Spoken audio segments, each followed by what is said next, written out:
With Ash and Iron releasing tomorrow, I thought it might be fun to do a quick retrospective on the start of the season and talk about some of the builds I've featured in my videos. This is going to be a bit more of a chill one than usual, so I'm not going to get too into the weeds, but I will link each of the build videos I reference in the description, so if you want a full breakdown on something specific, you can check those out. So with that being said, let's talk about the season.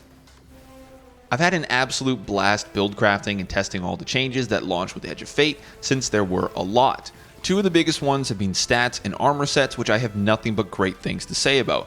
They've both been so impactful, and they each take build identity to a whole new level. Something as simple as increasing an ability's damage means specialized builds have the potential to be way more effective, while something more broad like increased large ammo brick chances provides a huge benefit for a wide range of options. For armor sets, I've found them just as exciting to build around as I do exotics, since some of the set bonuses are really impactful, interesting, and fun. My favorites so far have definitely been Bushido, specifically with Hierarchy of Needs, and Collective Psyche with Devil's Ruin. The other biggest change so far has been the addition of the portal system, which I still love. I know certain people feel it's repetitive, but that hasn't been my experience at all since I tried to not worry about power level or loot, and instead chose to focus on having fun by varying up the missions and modifiers I ran. This made for the perfect playground to stress test all of my builds, while I also accidentally leveled up and got a bunch of really cool new gear along the way. There's already been so many standouts from the Portal loot pool for me, with my favorites so far being Ahab Char, Mercury A, Lionfish, Mint Retrograde of course, Outrageous Fortune, and Theodolite. Kepler's also been incredible, with the story being fantastic, and the weekly mythic missions being pretty challenging, with the added bonus of being able to drop tier 5s. I've really enjoyed using Giver's Blessing with Kinetic Tremors, and a Gape with Rewind Rounds and Master of Arms. Desert Perpetual is also incredible, with it being extremely fun to play and dropping some awesome gear. The crossbow is definitely the standout amongst the group since it's just so much fun to use, but I'm looking forward to collecting more rolls of the rest of the weapons so I can try them out as well. We've also had 2 weekly events and 1 annual event with Solstice, which brought with them 7 additional guns total and 2 brand new archetypes, including the Spread Shot Hand Cannon and the Rapid Fire Slug Shotgun. Now, those 2 aren't really for me, but Solstice absolutely brought the heat. Yeartide Apex may be one of the single best legendaries in the game, being the first weapon outside of Nullify from Salvation's Edge to roll with Heel Clip Chaos Reshaped, which is an incredible combo. Fortunate Star was a great Void Bow option if you didn't have a chance to get Anamnesis last season, and it rolled with nothing but great perks, so you couldn't go wrong. Finally, Festival Flight is the first Strand Area Denial Grenade Launcher, and the first of its kind to roll with Ambitious Assassin. Combined with either Attrition Orbs or your favorite damage perk like One For All, it's a total beast, and I somehow ended up with 8 of them in my vault I just can't seem to let go of.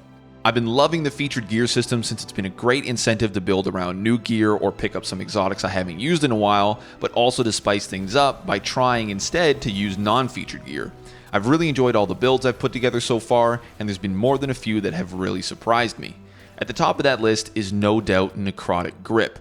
People have been really loving Necrotic this season, be it the main exotic or its spirit counterpart, and for good reason. The poison applied by Necrotic, which the game recognizes as kinetic damage, synergizes with TechSec armor to create chain reactions of disorienting blasts that will also spread your poison. Melees, including glaive melees, count as kinetic damage too, which not only get increased damage from your melee stat, but can also activate TechSec blasts. Slide Lightning continues to be an extremely powerful option as well, especially on Prismatic, and as a starter to Necrotic, it can set off those chain reactions extremely fast. I've really enjoyed running the straight exotic for the increased poison damage over time, but a lot of people have been talking about pairing Spirit of Necrotic with Spirit of Syntheseps for its extremely high ad clear potential. No matter how you like to slice it, as a melee focused build, Necrotic is extremely fun to use and stands as one of Warlock's best ad clearing options so far. While Necrotic was my most surprising build, EUNOIA and Hierarchy of Needs has hands down been my most used. I think EUNOIA is really underrated, and I can't recommend this build enough. It's extremely fun to use, and the amount of scorch the shrapnel puts out is amazing, doubling the rate at which your Hellion can cause an ignition from 4 volleys at base to 2.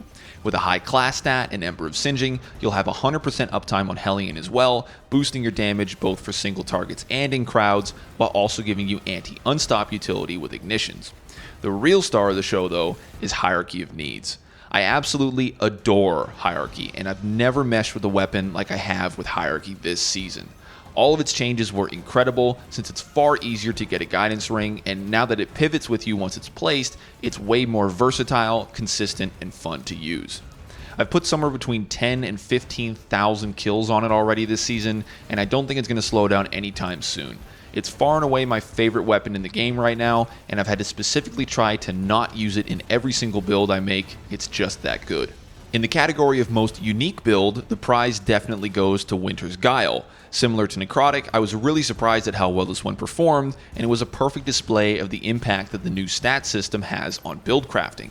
Since glaive melees count as normal, unpowered melees, they get a damage boost from your melee stat, but they're also increased by your weapon stat.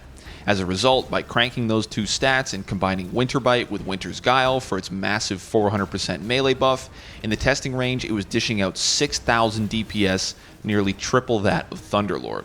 By building around Devour and synergizing with TechSec to disorient elites and shielded enemies, it creates an extremely fun and hard-hitting, high-risk, high-reward build. I unfortunately haven't had much time to go back to this one, but I'm really interested to see how it might work with the new Axe exotic that's been teased for Ashen Iron.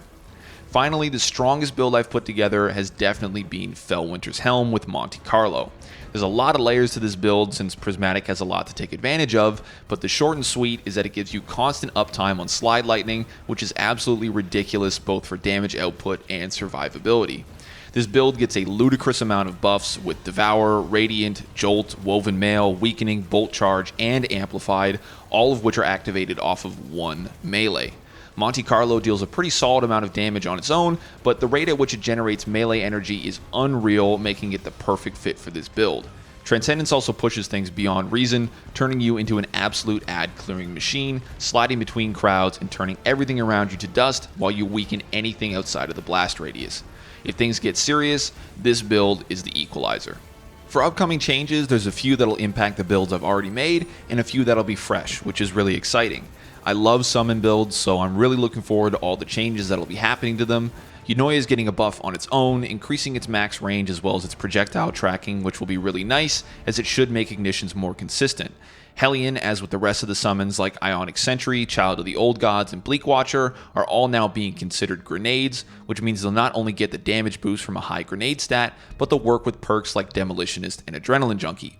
There's also going to be the Empowering Rift changes, which I'm interested to see how it'll move the needle, and how it'll play into builds with something like Secant Filaments or even Starfire Protocol. I recently did a full video for Chromatic Fire, but I'll be doing another pass on it now that it's both being added as a featured exotic, as well as getting a pretty big change. I'm not quite sure based on the description what way things are going to swing, but I will be doing that full video on it later this week for Whacker Wild. Controver's Hold will be added to the list for the series as well, since it's also being added as a featured exotic.